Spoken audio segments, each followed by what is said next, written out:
Pega a palavra de Deus. Abra no livro de Salmos. Salmo 103, versículo de número 1.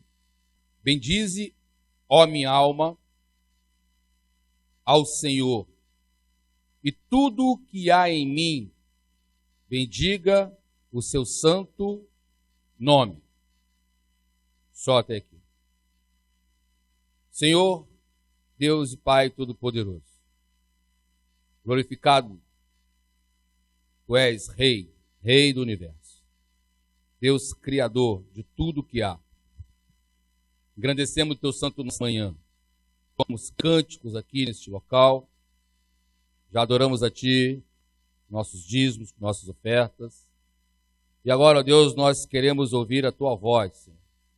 Queremos ouvir a Tua voz, para que o Senhor possa exortar, edificar e consolar os nossos corações. Traz uma palavra para nós nesta manhã. Fala, Senhor, com a igreja, assim como o Senhor falou com o Teu servo. Pai querido, que o Senhor seja exaltado e que toda manifestação humana neste local, ó Deus, seja reduzida neste momento e somente a Tua manifestação seja própria para cada um de nós. Por isso, manifesta em nós, fala conosco, Santo Espírito de Deus, guia esta reunião até o final. E sabemos que até o final e o término dessa reunião, Deus vai operar muitos milagres. Muitos milagres Deus vai operar durante essa reunião e durante a ministração dessa palavra. Porque é uma notícia grandiosa e maravilhosa nós vamos receber até o término desse culto. Amém? Que Deus nos abençoe em nome de Jesus. Podemos sentar. No judaísmo existe uma tradição, não é bíblico, mas a tradição judaica de se orar balançando. Então, é muito comum você ver judeus ortodoxos, Hoje há várias classes de judeus, até judeu ateu tem hoje, que ele se balança ao orar. Então, ele faz a sua tefilá, é o nome que se diz, da oração, e ele fica nesta posição. Então, ele fica se balançando. É o Salmo 103, que diz que tudo que há em mim, bendiga ao Senhor. Tudo que está dentro de mim, seja para louvar ao Senhor. O texto original fala sobre todos os meus órgãos, adore ao Senhor. E essa expressão, essa reza, esse balanço, melhor dizendo, ele é comparado a uma vela. Então, a vela, ela representa essa reza. Quando você acende uma vela, a chama dela, ela não fica parada totalmente. Ela fica em movimento. Então, o judeu, quando ele ora, ele fica em movimento, porque ele se compara a uma vela. E há um ditado hebraico que diz que a vela de Deus é a alma do homem. Então, enquanto nós estamos acesos, nós estamos nos conectando com Deus. É na oração que nós nos conectamos com Deus. Por isso que o homem é o único ser vivo que tem espírito. Todos têm alma, mas somente o homem tem espírito. Porque esse espírito foi soprado dentro do homem. E se ele foi soprado no homem, esse espírito é justamente para isso, para ter comunhão com Deus. Então a nossa necessidade de orar, nossa necessidade de cultuar a Deus, de ler a Bíblia, de louvar, isso vem do espírito e não da alma. A alma está aos nossos desejos. Mas o espírito, a nossa necessidade de ter uma comunhão com Deus. Então, a vela de Deus é a alma do homem. Essa chama acesa, a tendência dela é subir. Então, se a tendência dela é subir, as nossas orações, ela tem que subir. E ao subir as nossas orações, nós estamos em contato com Deus. Então, nós, homens, e quando eu falo homem, eu estou falando de homem e mulher, não estou falando do sexo. Homem é a chama de Deus. Se essa chama apagar, nós não temos mais conexão com Deus. Por isso há a necessidade, isso é uma tradição, de se balançar na reza, para que ele possa fazer com que todos os seus órgãos estejam juntos e sincronizados na hora de orar. Então ele não ora só com a mente e com os lábios, mas ele ora também com os braços, com a perna, com o coração e com todos os órgãos internos. É isso que o Salmo 103 fala. E é por isso que há esse balanço, simbolizando esta vela acesa. Essa semana nós tivemos a morte do maior evangelista, tanto do século XIX, ou melhor, tanto do século XX, como do século XXI. Chama-se Pastor Billy Graham. Todo mundo conhece Billy Graham. E esse homem foi um grande homem nos Estados Unidos, foi um verdadeiro evangelista. Pregou a palavra em 185 países. Dos 195 registrados possíveis, ou seja, 10 países faltou. Aí você diz, então ele não é tão perfeito assim? Claro, ele nunca foi perfeito. E eu não disse aqui que ele era perfeito. Eu disse que ele é um grande homem de Deus e usado por Deus. Até porque ele não poderia ter pregado nos 195 países, porque isso é uma profecia messiânica que vai acontecer ainda. Jesus disse que o evangelho do reino seria pregado em todos os lugares, e aí ele voltaria. Então, se isso acontecesse, Jesus Cristo já estaria voltando. Então, isso é uma profecia que ainda não se cumpriu. Mas Billy Graham foi um exemplo para todos nós. Foi um pastor batista dos Estados Unidos, que desde a sua juventude se dedicou à obra de Deus. E desde então ele não parou de pregar o evangelho a todos os cantos. Como eu falei aqui, 185 países foram registrados aonde ele levou, inclusive o Brasil. Eu até compartilhei isso aí na página da igreja, 74, né? Eu até compartilhei isso na página da igreja. Maracanã ficou lotado, e eu falei Maracanã na época que o Maracanã cabia 200 mil pessoas. Hoje o Maracanã não comporta tudo isso, mas a época da geral, né? Aonde se fazia clássico dos milhões, né? E ele lotou aquele estádio sem sequer vender um lenço, sem sequer vender uma vassoura, sem sequer ungir um copo com água, ou sequer dar algum envelope. Ele não fez isso. Billy Graham conseguiu concentrar pessoas, conseguiu ministrar a pessoas somente com a palavra de Deus, somente com as Escrituras. E eu vou confessar a você que eu copio ele. Muitas das coisas que faço, procurei me inspirar em Billy Graham. Por isso que até nas aulas que eu ministro, eu só tenho a Bíblia. Quem ministra, estuda comigo, sabe que eu não uso livros. Eu uso apenas a Bíblia. Eu tento seguir. Billy Graham, ele foi um homem que, uma reportagem que foi feita, e não por cristãos, mas uma televisão secular, fez uma reportagem a respeito da morte dele e disse que em todos os anos do ministério dele, que foram mais de 80 anos de ministério, já que ele morreu com 99 anos e completaria esse ano 100 anos, ele não teve sequer um deslize no ministério dele. Eu não falo de pecado, eu estou falando de deslize, de suborno, né? Estou falando de falcatruas, estou falando de fanatismo, eu estou falando aqui de idolatria, estou falando aqui de charlatanismo, é isso de que eu estou falando. Isso não foi encontrado no ministério de Billy Graham. Por isso que esse homem, ele foi chamado, ele era conselheiro de alguns presidentes dos Estados Unidos. Para ser o conselheiro de um presidente norte-americano, você precisa ter muito caráter. Não é qualquer um. O presidente dos Estados Unidos abre a porta da Casa Branca, ele entra e pede conselhos. Não é qualquer um. Então, para você ver quem era Billy Graham. E a notícia que eu tive e li é que ele vai ser enterrado com honras presidenciais. Então, ele vai ser enterrado como o presidente dos Estados Unidos. E é curioso, porque uma vez perguntaram para ele, ou melhor, disseram para ele, por que você não se candidata a presidente? Porque se você se candidatar a presidente, com certeza você vai ter êxito. Muita gente acredita em você, pelo homem íntegro que você é. Ele deu a seguinte resposta: eu não posso me rebaixar, porque eu já sou servo na casa de Deus. Então, Billy Graham dá uma resposta à altura para o homem que foi. Enquanto muitos crentes hoje querem ocupar locais na Câmara dos Vereadores, na Câmara dos Deputados, muitos crentes hoje querem almejar o Senado, querem almejar a presidência da República.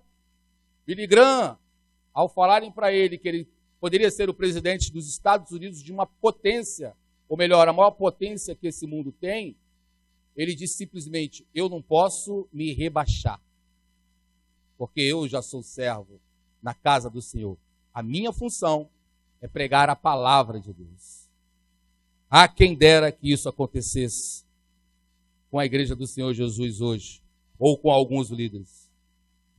Mas Deus, ao longo do caminho, ele não levantou só Billy Graham. Antes mesmo de Billy Graham, ele levantou um homem para ser rei sobre a nação dele. E esse homem chama-se Saul.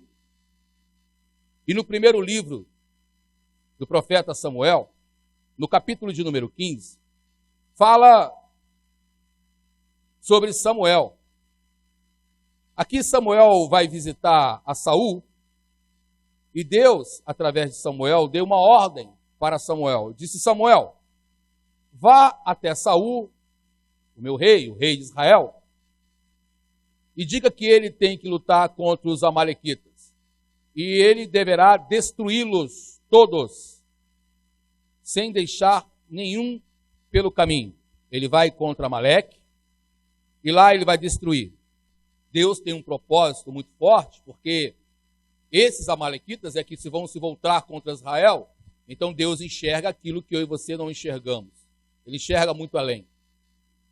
E ele dá uma ordem para Samuel transmitir para Saul. E assim Samuel vai até Saul. E lá ele dá a seguinte mensagem, ele dá a seguinte missão para Saul. No versículo 3, ele diz assim, primeiro livro de Samuel 15, versículo 3. Vai, pois agora e fere a Amaleque, e destrói totalmente a tudo que tiver, e não lhe perdoes. Porém, matarás desde o homem até a mulher, desde os meninos até os de peitos recém-nascidos, desde os bois até as ovelhas, desde os camelos até os jumentos. Essa é a ordem de Deus para Samuel. Assim Samuel transmitiu para Saul. Como representante de Deus, Samuel foi lá e na íntegra falou para Saul. Deus sabia do que estava falando, porque os amalequitas vão trazer grande perdição para o povo de Israel. Deus estava extirpando algo da vida de Israel.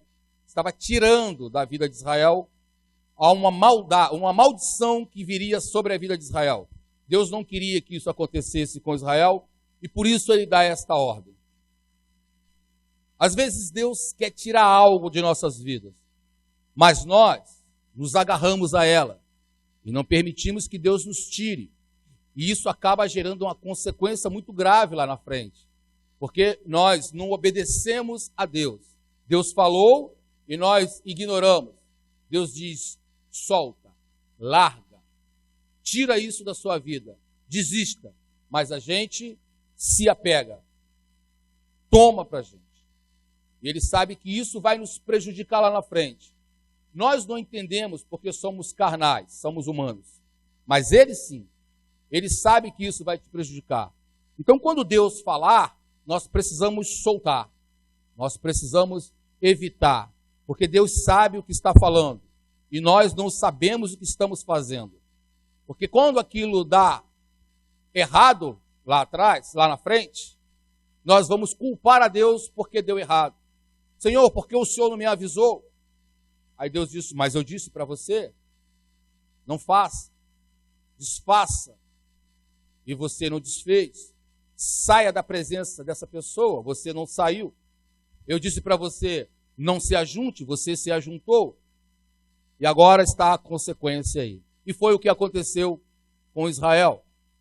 Saul não obedeceu a Deus. Não obedeceu. Ele fez aquilo que o coração dele achou melhor fazer. E ele vai poupar o rei, Amaleque, onde Deus mandou matar. Ele vai poupar mulheres, vai poupar gado, vai poupar tudo. E quando Samuel chega, ele vai se desculpando de todas as formas, de todas as perguntas que Samuel faz a ele. Eu escuto alguns balidos, Saul. O que está acontecendo? Mugidos. Da onde vêm esses animais? Olha, isso veio dos despojos do rei Amaleque. E olha o que Saul está fazendo. Deus mandou ele destruir. Ele tomou esses despojos e levou para si. E não só para si. Ele trouxe isso para dentro de Israel. Trouxe para dentro da sua casa. É o que ele trouxe. E presta bem atenção no que Saul fez. Porque ele pegou os despojos que não deveria e trouxe para dentro. Por mais que reluza, por mais que brilhe, por mais ouro que seja, por mais prata que seja, por mais valioso que seja, se Deus disse, não toques, então você não deve tocar. Porque se você tocar, algo vai acontecer. E o que aconteceu com Saul? Ele tomou os despojos para si. E no versículo 23, Samuel agora vai dar um recado para ele, ao qual Deus direcionou Samuel a dizer. Versículo de número 23, do capítulo 15, do primeiro livro de Samuel. Porque a rebelião é como o pecado, Saul, e pecado de feitiçaria. E o teimar, o discutir, é como iniquidade e idolatria. Porquanto, Saul, tu rejeitastes a palavra do Senhor, ele também te rejeitou a ti para que não sejas rei. A partir deste momento, acabou o reinado de Saul. Ele continuou com uma coroa sobre a sua cabeça, mas não tinha mais a autoridade de Deus para ser rei. Não tinha. Deus o rejeitou. E não é só o reinado que ele perdeu, não. Ele perdeu também a intimidade com Deus.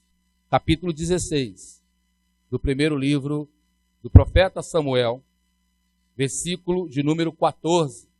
E o Espírito do Senhor se retirou de Saul e atormentava-o um espírito mau da parte do Senhor.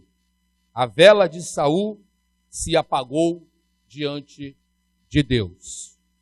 O Espírito de Deus já não fazia mais parte da vida de Saul, por causa da teimosia de Saul, da desobediência de Saul. Não fez o que Deus mandou. Agora Deus disse, o teu reinado eu já tirei, e o meu espírito já não está mais com você. O balanço da vela já não existe mais, porque a vela de Saul apagou. E se a vela de Saul apagou, Saul agora não tem mais conexão com Deus. Esse é o fim de um líder ao qual Deus colocou sobre Israel e que não soube lidar com a liderança. Porque não é qualquer um que está pronto para liderar. Para liderar, você primeiro precisa ser liderado. E se você não suporta ser liderado e não obedece às lideranças, você não está pronto para liderar. Se você não tem humildade para servir, você nunca vai ter caráter para governar. Não vai ter. Porque é aprendendo que se faz a coisa certa. Domingo passado falamos sobre eficiência e eficácia. fazer certo as coisas, eficácia. Saul perdeu a sua liderança porque não obedeceu a palavra. Essa é a liderança que Deus colocou sobre Israel. Uma liderança que Deus resolveu fazer aquilo que o seu coração mandava. Hoje, em algumas igrejas, alguns líderes já resolveram a fazer aquilo que o seu coração tem mandado. E tem perdido a conexão com Deus. A vela de muitos líderes tem se apagado dentro das igrejas. E o Espírito de Deus já não está mais com eles. São muitas igrejas hoje que têm que se fazer teatro, danças, folclores, carnaval, festa junina, boate, tudo para chamar a atenção das pessoas, para que as pessoas possam vir ouvir a palavra, porque o Espírito Santo já não está mais naquelas igrejas. Porque o Espírito de Deus já não está mais com aquela liderança, porque desobedeceram a palavra de Deus. Existem muitos templos hoje, domingo, 24 de fevereiro, estão lotados hoje, lotados de pessoas, muito diferente desse templo aqui. Pessoas que estão até do lado de fora. Mas muito delas, por que não dizer, a grande maioria delas, não sabe o que estão se fazendo lá. Não sabem.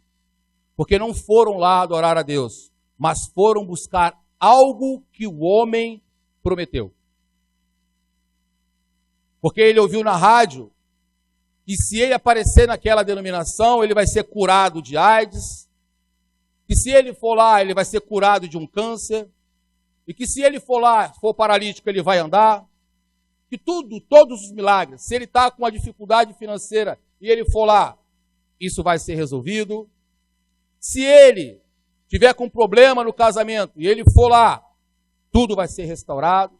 Então há um monte de promessa, e as pessoas hoje estão indo justamente por causa disso, porque é uma promessa. Eu falo assim, olha, amanhã nós vamos distribuir cesta básica aqui na igreja, espalhar isso aí pela comunidade. Amanhã naquele horário nós vamos ter muita gente aqui na porta para receber uma cesta básica. Por quê? Porque nós prometemos a cesta básica. E as pessoas vêm, claro que vêm. Mas se nós saímos distribuindo panfletos e dizendo que amanhã vai ter um culto onde Jesus Cristo vai estar presente, venha adorar Jesus Cristo, também é um convite. Mas o que vai acontecer, e provavelmente, é que poucas pessoas estarão aqui. Ou até mesmo nenhuma dessas pessoas virão. Porque sequer elas vão ler. Elas não vão nem prestar atenção no que leram. E as que leram vão falar qualquer coisa, amassar, jogar fora, e não vão estar nem aí para aquilo que você fez. Qual é a diferença do anúncio, então? Será que o outro foi com mais ênfase? Não.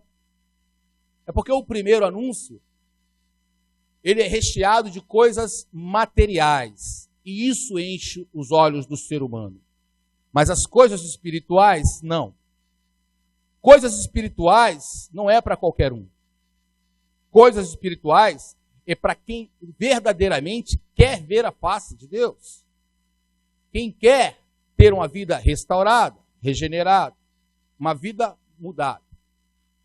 E por que as pessoas não entendem as coisas espirituais? Porque para muitos, ter uma vida restaurada é ter um dinheiro no banco. Porque afinal de contas, com o dinheiro, eu consigo comprar carro, eu consigo comprar casa, eu consigo comprar moto, eu consigo comprar piscina, eu consigo comprar o que eu quiser, roupas, eu posso fazer o que eu quiser. Mas com o Espírito não dá. Eu não posso entrar numa loja de departamento e orar lá para que aquela blusa seja minha. Isso não vai acontecer, porque não é assim o reino de Deus. O reino de Deus não promete nada disso.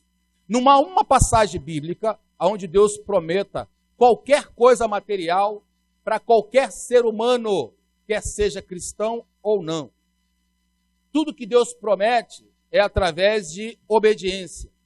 E só tem uma promessa na Bíblia, ao qual Deus fez para o homem. É salvação. Aquele que perseverar até o fim será salvo. Isso ele prometeu. E hoje, nós temos vários Saúls nos púlpitos das igrejas. E hoje não presta mais um culto a Deus, porque a vela já se apagou. Aquilo que eles receberam outrora, agora eles não possuem mais, porque agora eles perderam essa conexão com Deus. E o que fazer agora se não temos mais o Espírito Santo?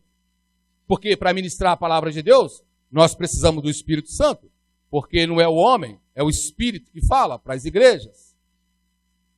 Então, se nós não temos mais, se nós não conseguimos mais convencer pela palavra, se começamos agora a levar a igreja para dentro do carnaval, se precisamos nos fantasiar e desfilar numa avenida para que as pessoas possam enxergar Deus, se precisamos agora nos caracterizar de caipira e fazer uma festa, fazer uma fogueira para que as pessoas possam enxergar Deus, se precisamos agora criar um bar, uma boate, onde os cristãos possam encontrar e fazer a sua comunhão, é porque o Espírito Santo já não age mais. Falei aqui de Billy Graham. Pregou mais de 80 anos na sua vida e só pregou a palavra de Deus. E milhões de pessoas se converteram através das pregações de Billy Graham. Mas foi Billy Graham? Não. Quem foi? A vela dele, o Espírito. Porque Billy Graham estava conectado com Deus, a sua vela estava acesa. E como sua vela estava acesa, ele estava conectado com Deus, o Espírito dele estava conectado com o Espírito de Deus. E através do Espírito Santo, ele pregava e as pessoas se convertiam. Esse é o poder da palavra. Quando você não tem esse poder da palavra, você precisa de subterfúgios. E alguns Saúls hoje andam fazendo esse subterfúgio. Por exemplo, tem pessoas hoje que estão prestando um culto antropocêntrico e um culto egocêntrico. Lucas, capítulo de número 12, versículo de número 16. Jesus Cristo vai contar uma parábola de um rico insensato. Lucas, capítulo 12, verso 16. Ele diz assim: e propôs-lhes uma parábola, dizendo: um campo de um homem, uma herdade, tinha produzido com abundância. E ele arrazoava consigo mesmo, dizendo: que farei? Ele fez uma pergunta para ele mesmo, diante de toda a abundância que o seu campo frutificou. E ele mesmo respondeu para ele mesmo: não tenho onde recolher os meus frutos. Então ele disse, ele respondeu a ele mesmo: farei isto. Planejou: derrubarei os meus celeiros e edificarei outros maiores. E ali recolherei todas as minhas novidades e os meus bens. E aí eu direi à minha alma, minha própria alma. Aí ele conversa com a alma dele: alma, tens em depósito muitos bens para muitos anos. Descansa, come, bebe, fica tranquilo, folga. Esse homem é o tipo de Saul que se existe hoje nas igrejas. Um culto antropocêntrico e egocêntrico, aonde o próprio homem se exalta. Porque se o Espírito Santo já não consegue convencer, ele já começa a fazer o marketing, o seu próprio marketing. Então, se não é pelo Espírito, é por mim. Aí ele faz teste de eloquência para ser um camarada eloquente, articula muito bem, fala muito bem, se veste muito bem, tem as maneiras corretas, estuda as suas necessidades e faz com que você acredite que ele pode suprir as tuas necessidades, já que pelo Espírito Santo não vai poder acontecer, mas acontece através dele. Aí a pessoa vai até ele e ele diz, você está preparada para ver o mover de Deus na sua vida?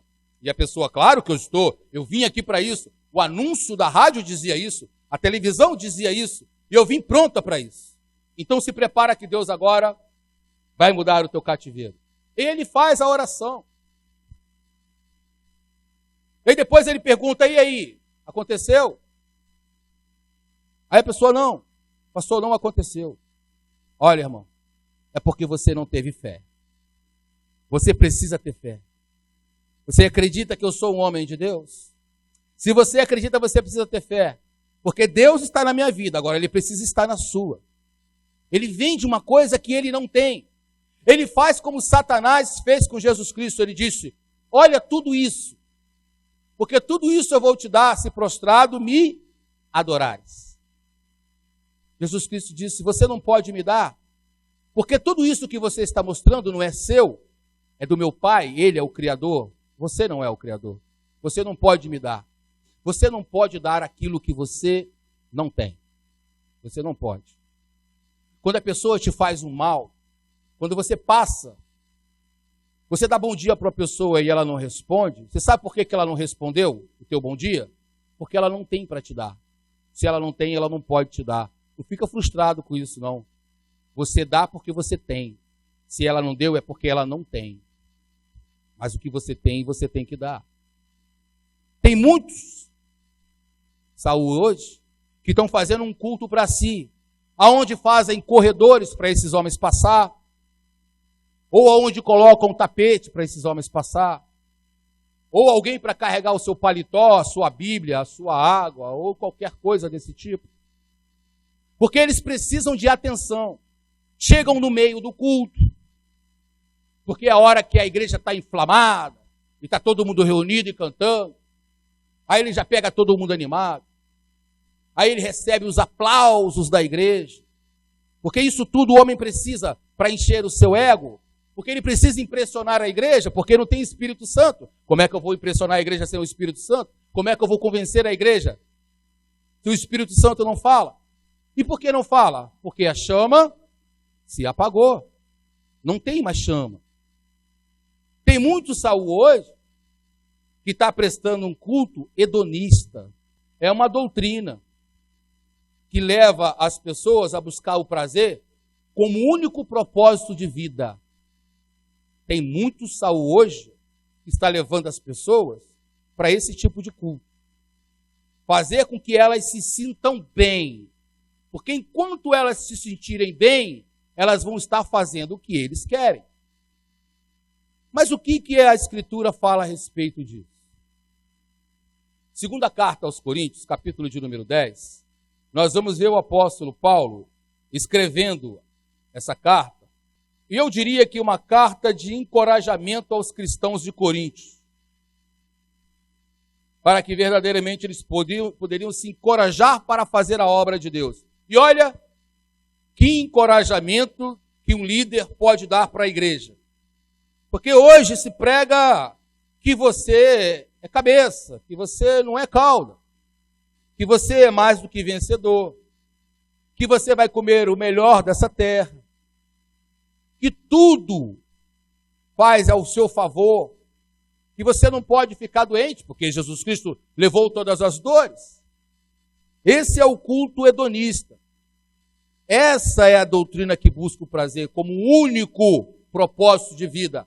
Você não pode sofrer. Ou seja, pare de sofrer.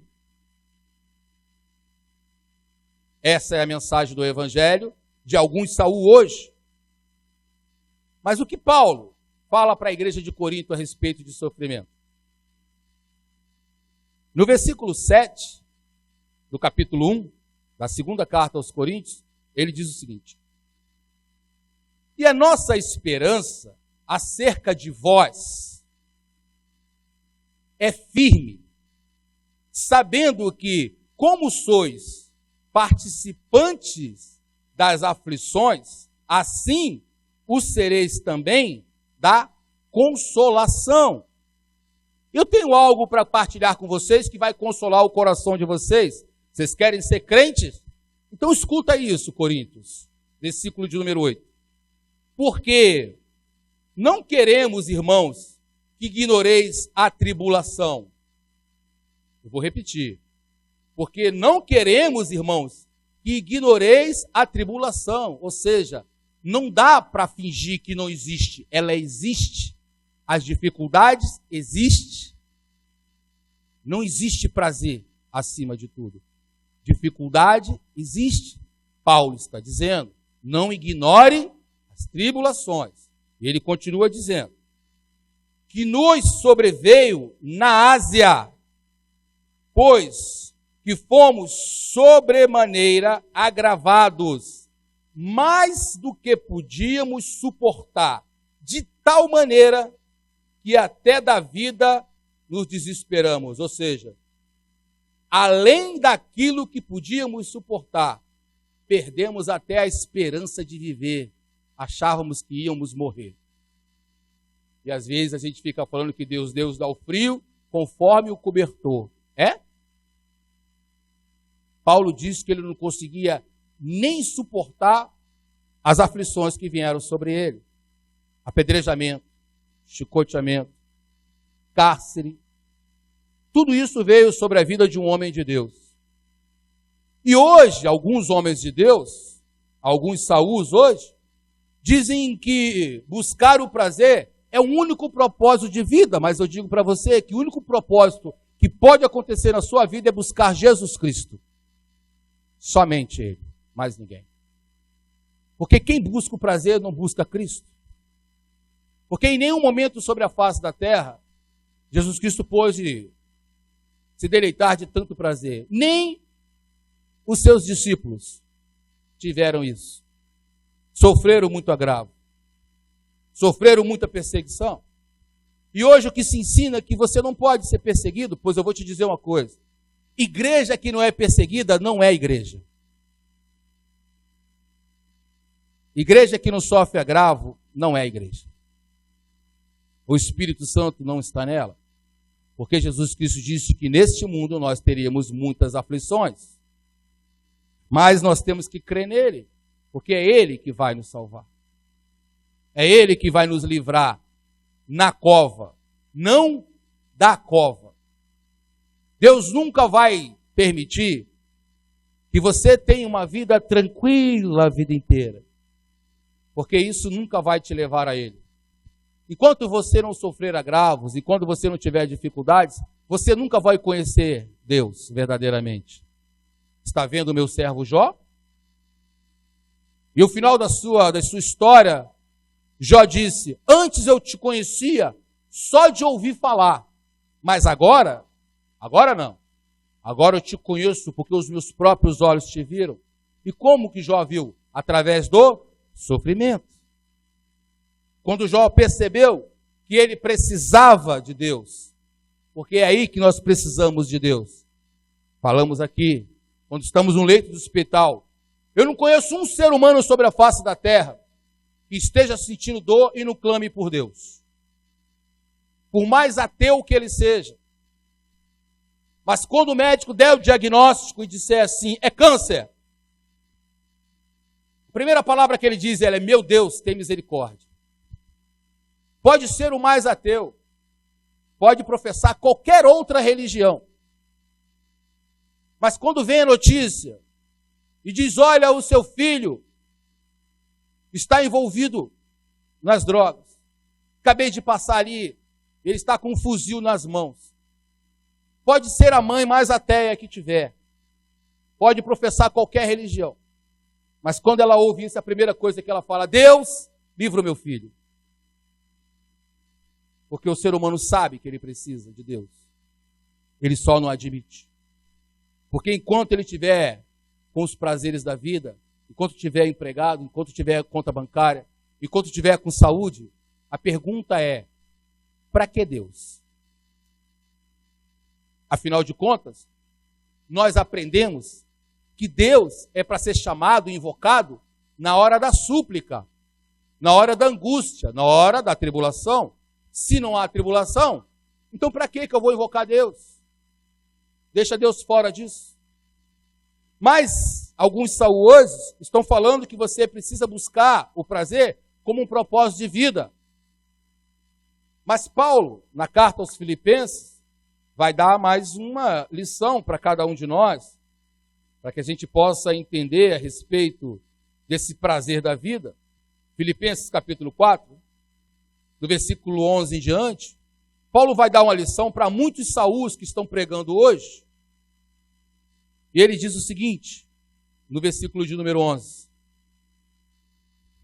Não digo isto como por necessidade, porque já aprendi a contentar-me com o que tenho. Sei estar abatido e sei também ter abundância. Em toda maneira e em todas as coisas estou instruído, tanto a ter fartura como a ter fome, tanto a ter abundância como a padecer necessidade. Por quê? Porque ele diz, posso todas estas coisas em Cristo que me fortalece. Porque Paulo tem Cristo. Para Paulo, não é importante eu ter os bens, mas ter Cristo. Porque os bens eu corro atrás. Eu não vou a uma igreja para que Deus possa ungir uma chave, para que eu possa ter uma casa própria. Eu não vou à igreja com uma foto para que possa ser ungida, para que um Saul possa ungir minha foto, para que Deus possa tirar o meu filho do tráfico. Eu não levo uma peça de roupa para que Deus possa, para que o Saul possa ungir, para que possa libertar minha esposa, meu marido, meu pai, minha mãe. Eu não vou à igreja para que um Saul possa botar a partícula de Deus dentro de um copo com água, para que eu possa tomar e eu fique sarado e curado. Eu não vou para a igreja para que um Saul desse venha passar óleo ungido, um azeite de Israel na minha cabeça, para que agora eu possa prosperar. Porque isso não é culto a Deus. Porque a palavra ensina que nós devemos saber nos portar na fartura e na escassez.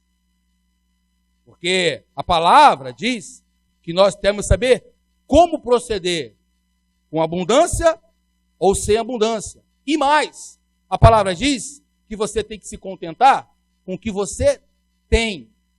Porque o que você tem é o que você conseguiu. Você quer mais? Trabalhe mais. Faça mais. Quanto mais você fazer, mais você vai conseguir. Quanto mais você trabalhar, mais você vai ter.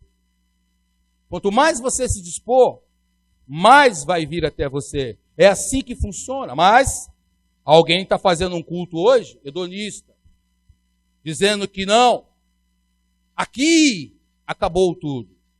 Aqui não tem mais sofrimento. É só você fazer uma campanha de 7 cultos, 7 dias. E ao final de tudo isso, se você trouxer um envelope contando X, porque o envelope é que sela essa comunhão com Deus. É a cereja do bolo da campanha. Se você faltar algum dia, se você não puder vir num culto algum dia, e você quebrar essa sequência de 7, não tem problema. Você ora em casa e Deus vai entender o propósito. Porque o importante mesmo desse propósito é no final você fazer o sacrifício. O importante mesmo é você pegar esse envelope que vai representar o sacrifício. E aqui dentro você coloca essa quantia. E aí você vem e coloca isso no altar. E você sacrifica ali. E através desse sacrifício Deus vai agir na sua vida. É isso que alguns saús estão ensinando hoje. Ainda tem alguns saús que estão prestando um culto de idolatria. Porque o Espírito Santo já não habita mais. A vela já apagou. Esse líder um dia teve a chama que se acendeu a Deus, mas hoje ele não tem mais. E sabe por que ele não tem mais? Porque hoje ele já presta um culto idólatra e Deus não se agrada mais dele. E o Espírito de Deus já não está mais com ele. Porque agora, no culto, em todo culto que ele prega, tem que ter a rosa ungida. E a pessoa precisa levar essa rosa ao término da reunião. Eu vou orar sobre essas rosas e vou ungir as rosas. E ao término da reunião você vai levar essa rosa para casa e você vai trazer na próxima semana. E você pode notar que essa rosa vai ficar preta e murcha. E quando ela ficar preta e murcha, isso significa que todo o mal que está na sua casa está concentrado nesta rosa. E você agora traz essa rosa para cá no próximo culto, porque você tem que voltar lá. E aí você faz o seu jejum e paga a sua penitência. Ou você tem que vir levar a botija de azeite de Israel. Porque nós temos aqui a botija que foi consagrada no monte. E é essa botija que você vai levar para casa. E quando chegar em casa, você vai pegar esse azeite ungido e vai passar na porta da casa, no portão para o mal não entrar, na porta, no quarto, para não ter mais briga entre o casal. Quando o seu cônjuge estiver dormindo, você pega um pouquinho, se ele não é crente, você passa na testa dele, que isso vai mudar a vida dele. Tem muito Saul hoje que está falando isso na igreja. E muito israelita que está glorificando a Deus pelo que está ouvindo e está praticando e está fazendo. É tão errado quanto quem faz, quem manda e quem executa. Os dois. No dia que azeite expulsar demônio, no dia que óleo curar, eu deixo de ser crente. Porque para mim quem cura é Jesus Cristo. E é o sangue de Jesus Cristo. E é quem serve a Ele. E quem se rende aos pés dele. Porque Ele é o único. Porque a carta de Pedro, a primeira carta de Pedro, no capítulo de número 1, versículo 18, tem muito Saul que precisa ler isso aqui, para falar na sua igreja hoje. Mas já que ele não lê, eu leio para ele. Sabendo que não foi com coisas corruptíveis, como prata ou ouro, que fostes resgatados da vossa vã maneira de viver, que por tradição recebesse dos vossos pais, mas com o precioso sangue de Cristo, como de um cordeiro imaculado e incontaminado. Não tem como uma botija de azeite fazer efeito na minha vida. E mesmo que ela fosse fazer efeito, ela não poderia sair das mãos de Saul. Ela tem que sair das mãos de Deus. Porque Saul é tão pecador quanto eu. E eu não tenho condições de mudar a sua vida. Ao menos que você queira que Deus mude a sua vida. A minha função é só ministrar a palavra de Deus. O que vai acontecer com você depois é Deus que ministrou no seu coração e não eu. Porque Deus não dá a honra dele para ninguém. A honra e a glória é dele. Nós cantamos aqui. Mas tem muito Saul tomando a glória para si. Fazendo muito culto idólatra. E as pessoas estão cada vez mais indo atrás deste Saul. Por que eles fazem isso? Porque a vela já se apagou. Não tem mais a chama na vela. Aquilo que fazia conexão com Deus, o Espírito Santo de Deus, não existe mais. Não habita mais. E agora ele precisa de usar subterfúgios para poder animar a plateia.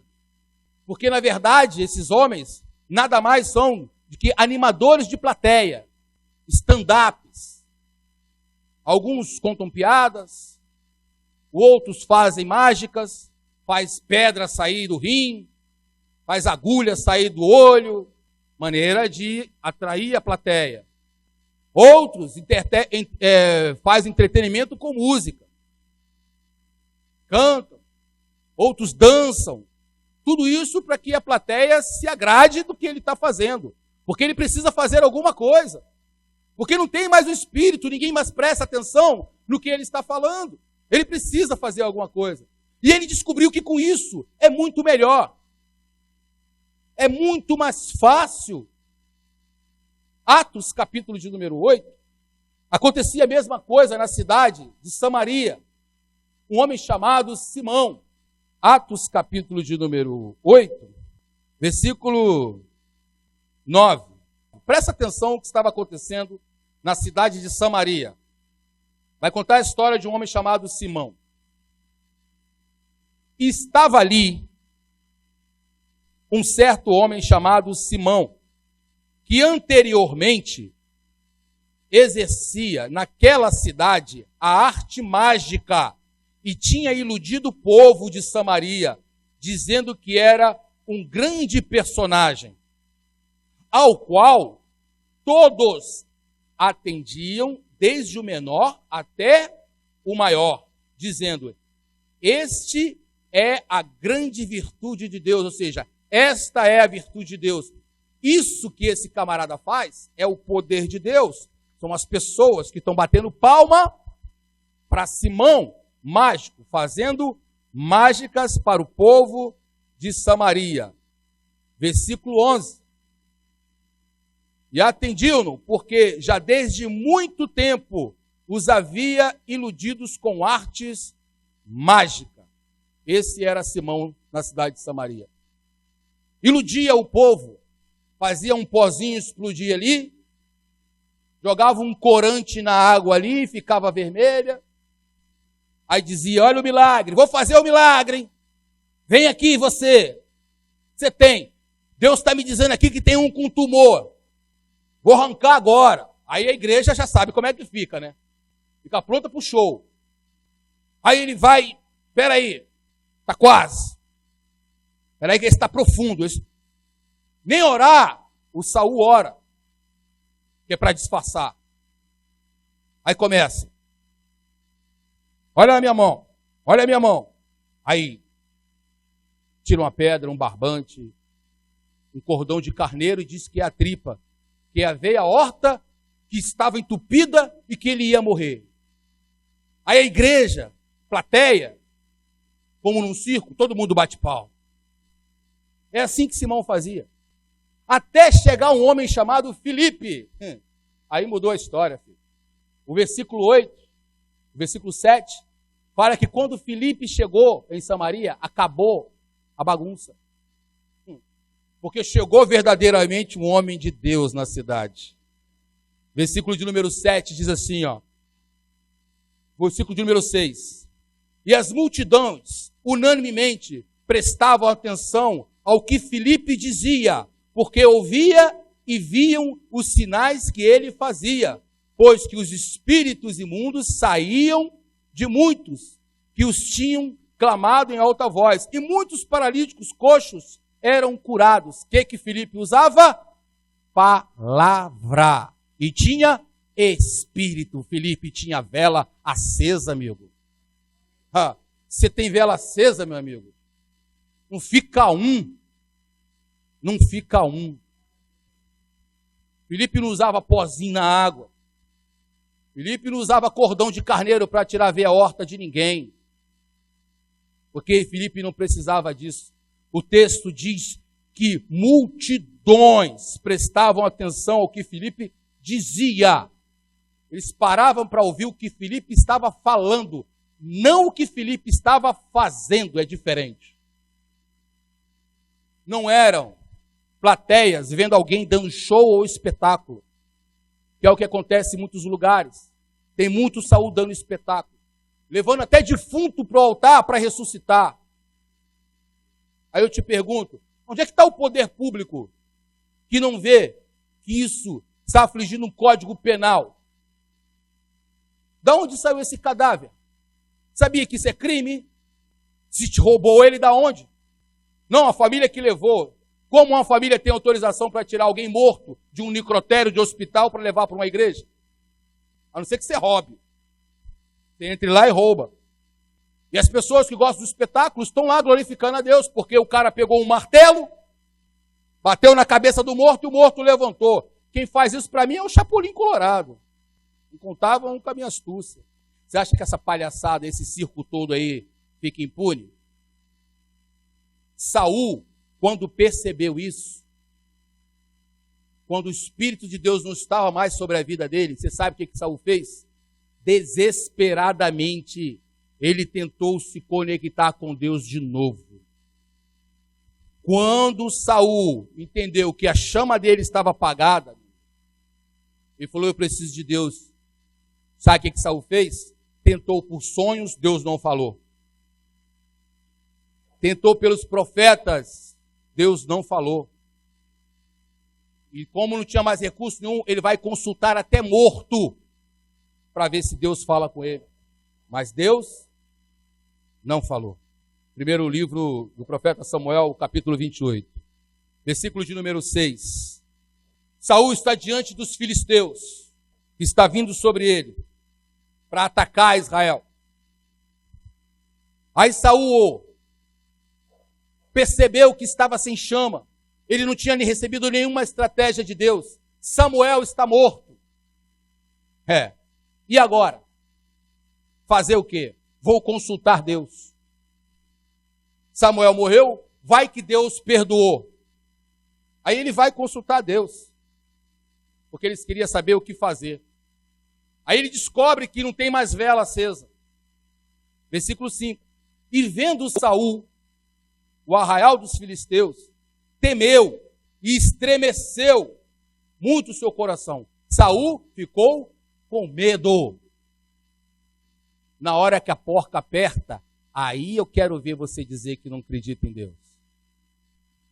Saul fez o que fez, mas na hora que o negócio apertou, ele falou, Deus, cadê o Senhor? Aí sabe o que aconteceu? Deus respondeu? Não. Versículo 6. E perguntou Saul ao Senhor, porém o Senhor não lhe respondeu, nem por sonhos, nem por profetas, nem por Urim e nem por Tumim, nem por profeta, nem por sorte, nem por sonho, nem por nada. Deus não fala mais, sabe por quê? Porque ele falou, o meu espírito já não mais está com você. Você faz muita coisa, mas cuidado, vai chegar uma hora que Deus vai dizer, o meu espírito não está mais com você. E ele não volta atrás. Não volta. Você brinca com Deus até o momento que Deus fala assim, ó, chega. Esses homens vão fazer espetáculo até o momento que Deus fala assim, ó, chega.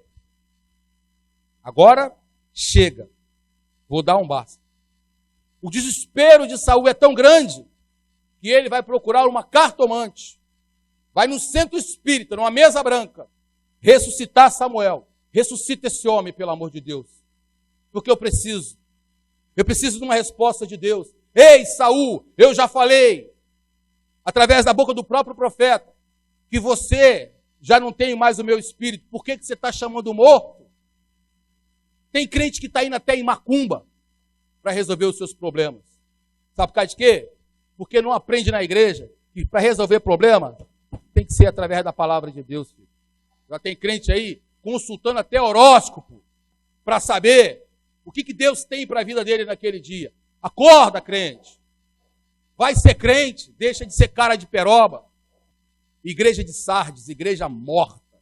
Saul, cadê a chama? Saul disse, não, deixa que eu consultar a Deus.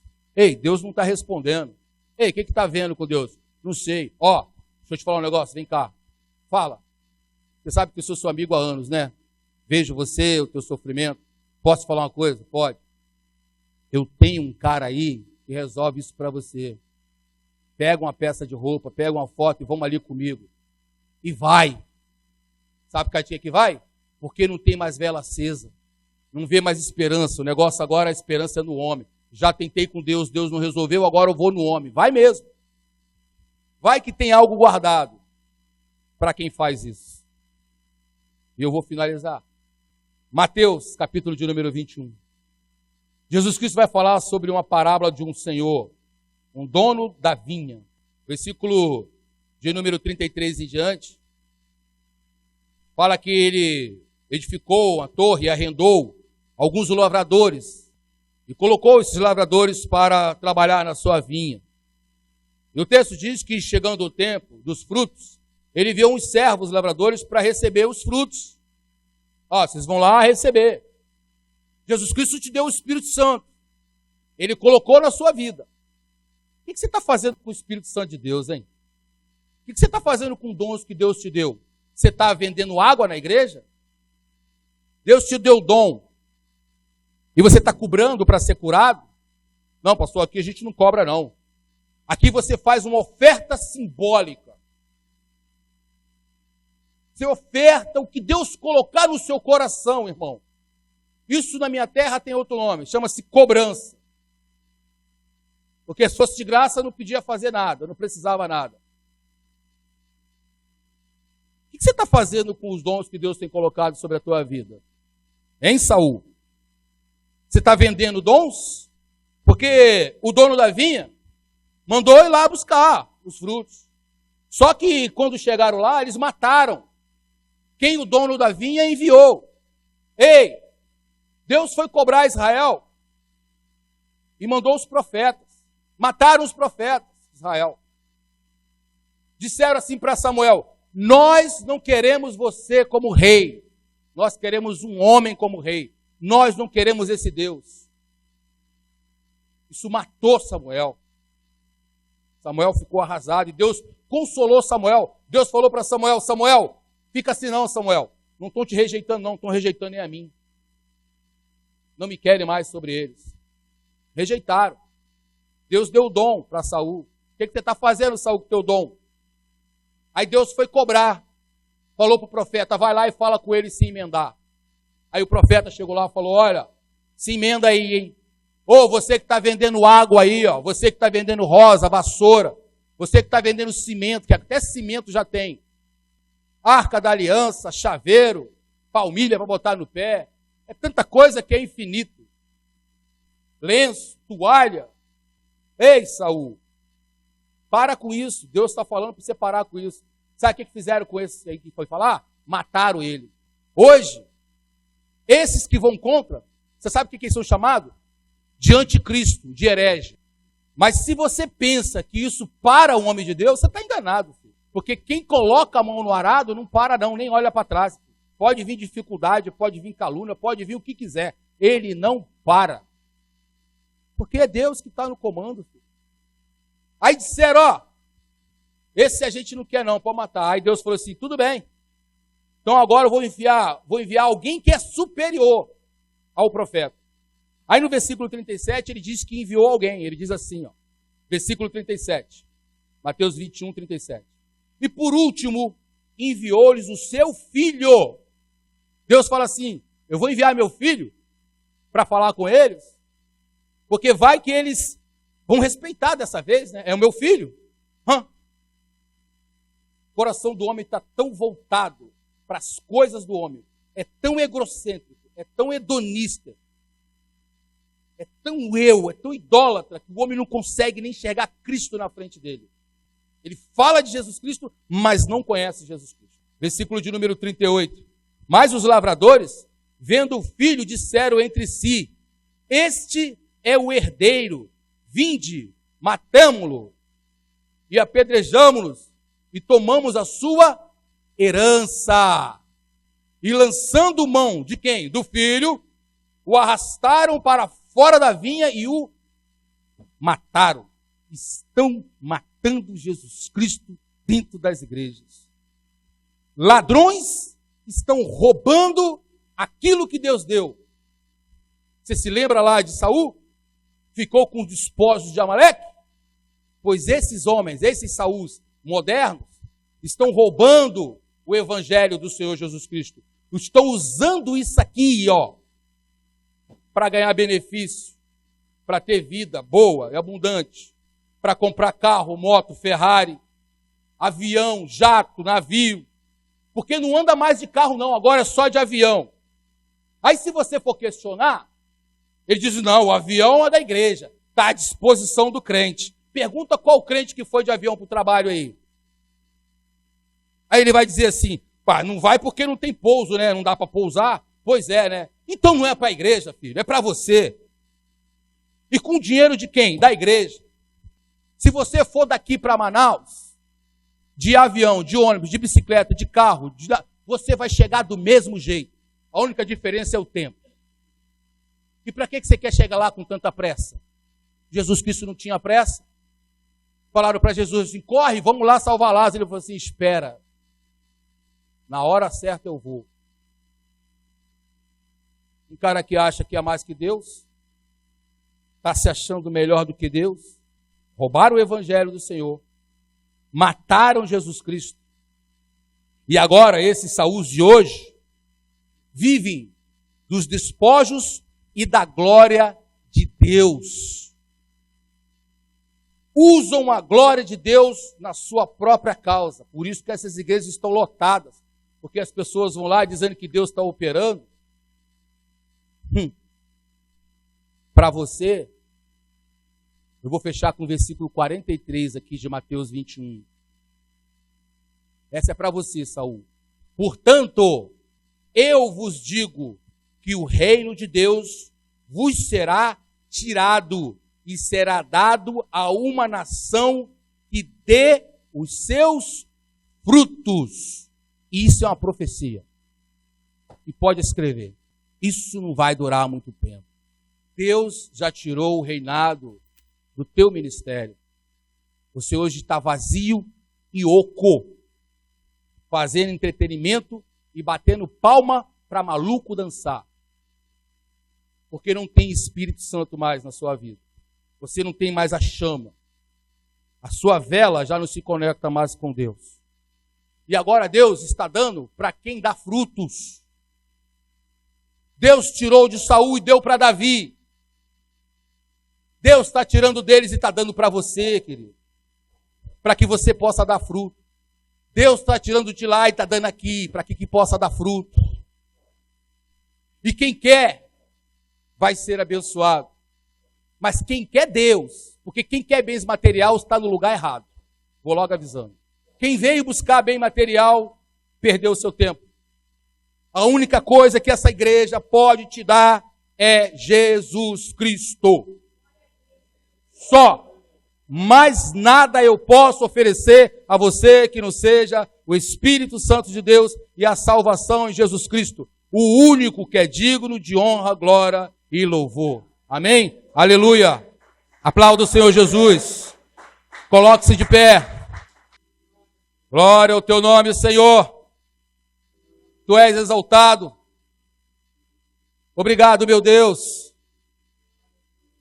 Porque tu trata conosco, ó Deus, de forma firme.